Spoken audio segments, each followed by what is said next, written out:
पिताजी की कमर में बहुत ज्यादा दर्द हो रहा था। वो खुद ही कटोरी में तेल लेकर कमर पर लगाने की कोशिश कर रहे थे, लेकिन उनका हाथ अच्छे से नहीं पहुंच रहा था। वो मुझे बोल रहे थे, सोनाली, जब तुम्हारी माँ रहती थी तो कभी कभी मेरी कमर की मालिश कर दिया करती थी, पर अब मैं अकेला हो गया हूं तो क्या करूं। ये सुनकर मुझे अच्छा नहीं लगा। मैंने उनको कहा, कोई बात नहीं पिताजी, मैं आपकी कमर की मालिश कर दे हूं, आप बिल्कुल भी चिंता मत करो।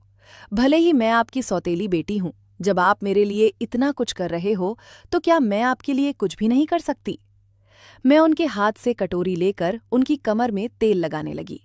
तेल लगाते लगाते कुछ ऐसा हुआ कि मेरे प्यारे दोस्तों, कहानी में आगे बढ़ने से पहले चैनल को सब्सक्राइब जरूर कर ले और बेल नोटिफिकेशन ऑन कर ले, ताकि आपको आने वाली स्टोरी आसानी से मिल सके। मेरा नाम सोनाली है। मैं 24 साल की खूबसूरत औरत हूँ। अभी 15 दिन का मेरा एक बेटा है। आज मैं आपको पूरी कहानी बताती हूँ, ताकि आपको पता चले कि मैंने कैसे अपने पिता के साथ पुत्र रत्न प्राप्त किया, और आज मैं बहुत ही खुश हूँ। मेरे साथ मेरे ससुर, मेरे पति सारे खुश हैं। पर ये सब कैसे हुआ, क्यों हुआ? क्या मेरे पति को इसके बारे में पता है? क्या मेरे परिवार को इसके बारे में पता है? आज ये सब कुछ आपको अब मैं बताने वाली हूँ। मैं ऐसे उत्तर प्रदेश के बरेली जिले के एक बहुत गरीब घर की रहने वाली हूँ। मेरे पति बचपन से ही मुंबई में रहे थे। उनके हमारे गांव में रिश्तेदार थे, इस वजह से वो आया जाया करते थे। मेरे घर के सामने ही उनके रिश्तेदारों का घर है, इस वजह से नैन मटक का हमेशा हम दोनों के बीच में चलते रहता था। इस वजह से मैं उनके चक्कर में आ गई। मुझे लगा कि अब मैं भी मुंबई चली जाऊंगी और वहीं पर ऐश करूंगी, मजे करूंगी। इसलिए मैंने उनके साथ प्रेम विवाह कर लिया और मुंबई आ गई। पर जब मैं मुंबई आई तो मैं हैरान हो गई। जैसा मेरे पति ने बताया था कि मैं इतना कमाता हूँ, मेरा घर ऐसा है, मेरे घर में सब कुछ है, पर वैसा कुछ भी नहीं था। मैं प्यार में इतनी ज्यादा अंधी हो गई थी कि मैंने सही को सही नहीं समझा और गलत को गलत नहीं समझा। मेरे घर वाले मुझे मना करते रहे कि तुम इसके साथ शादी मत करो, पहले जाकर सब कुछ चेक करेंगे, मुंबई जाकर देखेंगे कि लड़के के पास कुछ है भी या नहीं। पर मैंने उन लोगों को मना कर दिया था कि लड़के को देखने की जरूरत नहीं है, मैंने देख लिया है, और रही बात जैसे वो रखेगा वैसे ही मैं रह लूंगी। मैं भी मुंबई जाकर काम कर लूंगी और वहीं जाकर बस जाऊंगी, जैसे और भी मेरे गांव की लड़कियों ने ऐसा किया है। मुझे भी लगा था कि जिंदगी इतनी आसान होती है, अपने पति के साथ रहूंगी और खूब ऐश करूंगी। पर दोस्तों, ये सब सपने की बात होती है, हकीकत में ये सब बातें नहीं होती। खैर, जाने दीजिए, वो बहुत पुरानी बात हो गई है। अब मैं उसके साथ शादी करके फंस गई हूं तो क्या कर सकती हूं। शादी के कुछ वक्त बाद ही मैं जान गई थी कि मेरा पति मुझे अच्छी जिंदगी नहीं दे सकता। हमारी शादी को 2 साल बीत चुके थे। मुझे अभी तक कोई बच्चा नहीं हुआ था। मेरे पास इलाज कराने के भी पैसे नहीं थे। बड़ी मुश्किल से मैं खाना खा पाती थी, क्योंकि मेरा पति उतना ज्यादा पैसा नहीं कमाता था। मैं अपना दुख किसको बताती। मेरी शादी के 2 महीने बाद मेरी माँ की भी मौत हो चुकी थी, जब मैं 10 साल की थी। उस वक्त मेरी माँ ने दूसरी शादी कर ली थी। मेरे पिताजी मेरी माँ से बहुत कम उम्र के थे। उनकी और मेरी उम्र में कोई ज्यादा अंतर नहीं था। वो मुझे बहुत ज्यादा प्यार करते थे।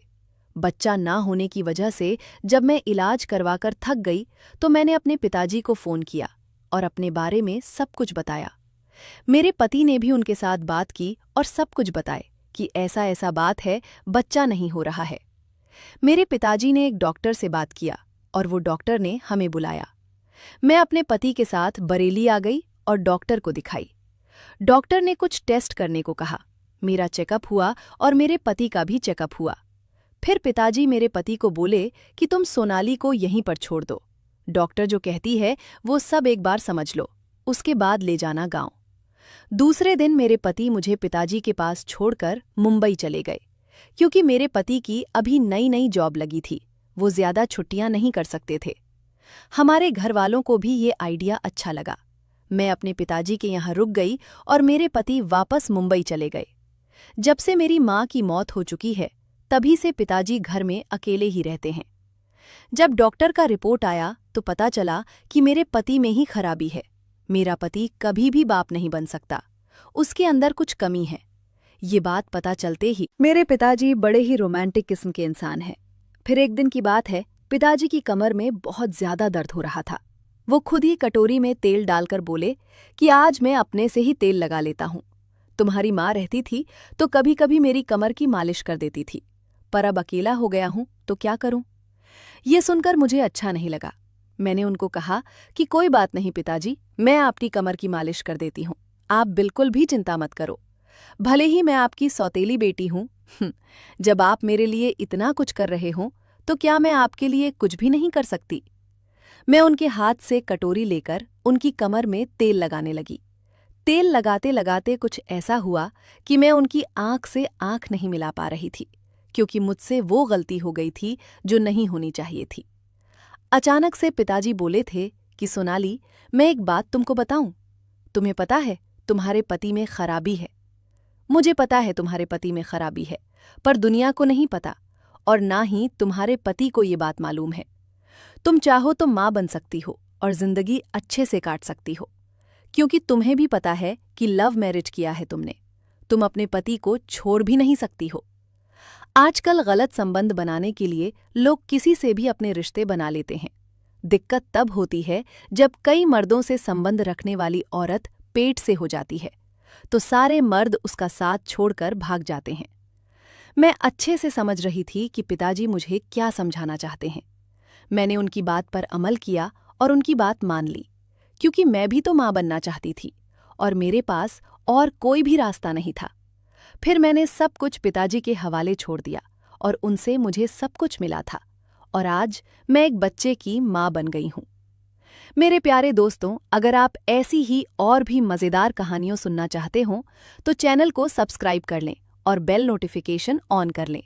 कमेंट बॉक्स में बताएं कि आपको स्टोरी कैसे लगी। कल मिलेंगे ऐसी ही एक और वीडियो के साथ। धन्यवाद।